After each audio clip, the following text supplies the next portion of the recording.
Hi, happy homeschoolers. It's Lindsay from Hearth and Story, and I'm here to do a quick flip through of our brand new study guide for Watership Down. Let's get into it.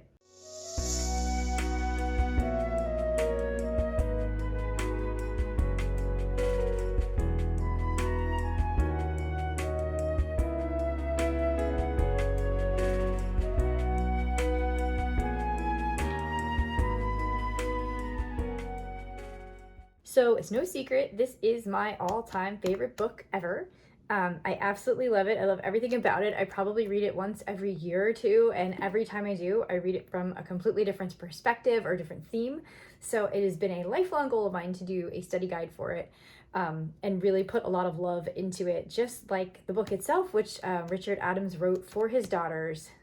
He told them a story about rabbits while driving in the car, and did such a great job that he decided to publish it. And it's a little more complicated than that, but that is how Watership Down came to be. So here is my study guide for Watership Down. This is the third and final novel in our 6th grade thematic series. The other one is we have Double Dutch and Starry River of the Sky, which are also already available. All of those will be in our literature bundle, and then they'll also be in the complete 6th grade bundle, but you can also buy this separately if you just want to do this study guide. So we've got all our materials that you'll need here. We do need a copy of the book, of course. It does not come with that. You're going to need, actually we have QR codes in here. A couple places you're going to need like a phone that can access QR codes. If you don't have that, we also do have how to find the links to what you're looking for. We are going to be adding a couple of cards to our flashcard set, so you'll want to use whatever you normally use to do those. I'll show you those in a moment.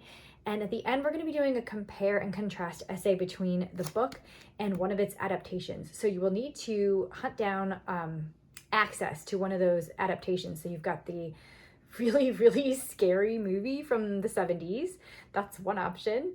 That's a choice.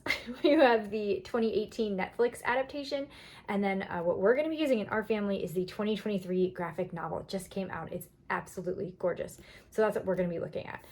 We have all our standards that we meet here as well. So let's take a look at how this goes. So we have a little bit of the introduction. We're going to be talking about that.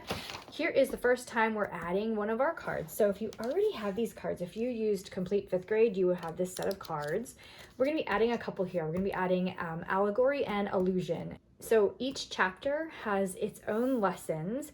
Sometimes we have some, the chapter length in this book can really vary. So you have some shorter ones, and then you have some like really, really long ones.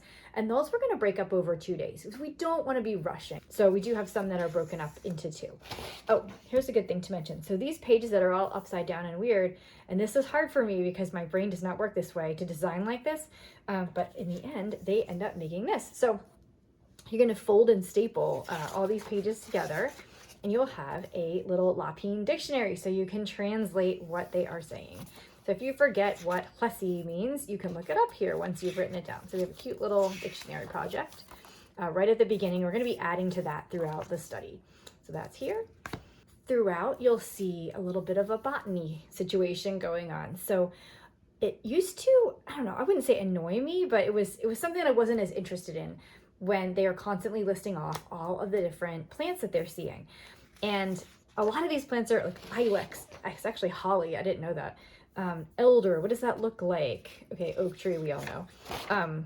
Meadowsweet, they'll mention. And I'm like, what is meadowsweet? I don't know what that is. I am not a botany person. So what I decided to do is think about, why did the author list off so many plants in this book?